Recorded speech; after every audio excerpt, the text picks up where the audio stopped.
But what we have at the cathedral is her final resting place. And we also have,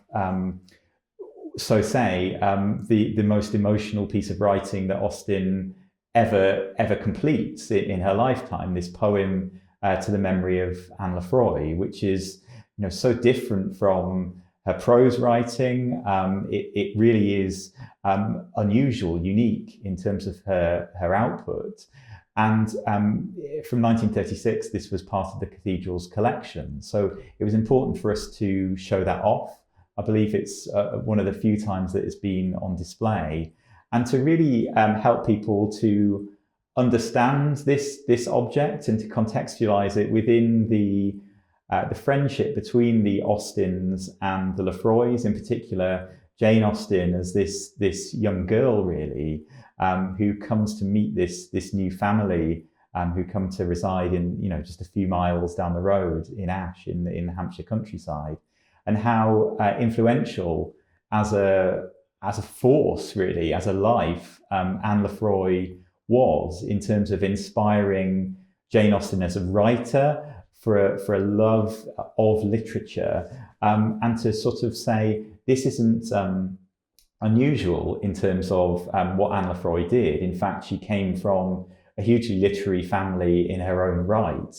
She inspired, her younger brother to go on to write poetry, genealogy, and to become, a minor literary player in his own right. And the kids in the village, she would give children who would have no access to becoming literate the chance to learn to read and write, and to absorb literature, Milton's Paradise Lost, to go beyond the literature of the pulpit, to say actually English literature is amazing, and you're just a poor kid from a village outside Winchester, but you too should know this, and it's important that you know this. And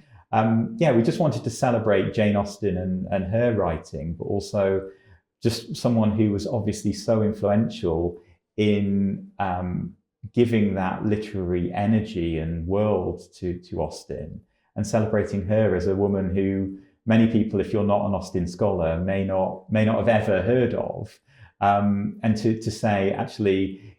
there are women and rectors' wives that are, forgotten to history generally, who went beyond, what would have been thought of convention to do incredible things socially in society. I mean, Anne Lefroy personally vaccinated over 800 people against smallpox with vaccine that she got from Edward Jenner. So, there are great tales to tell about Anne Lefroy, and we're just kind of bringing out, in the small space that we have, this wonderful relationship between her and Jane Austen.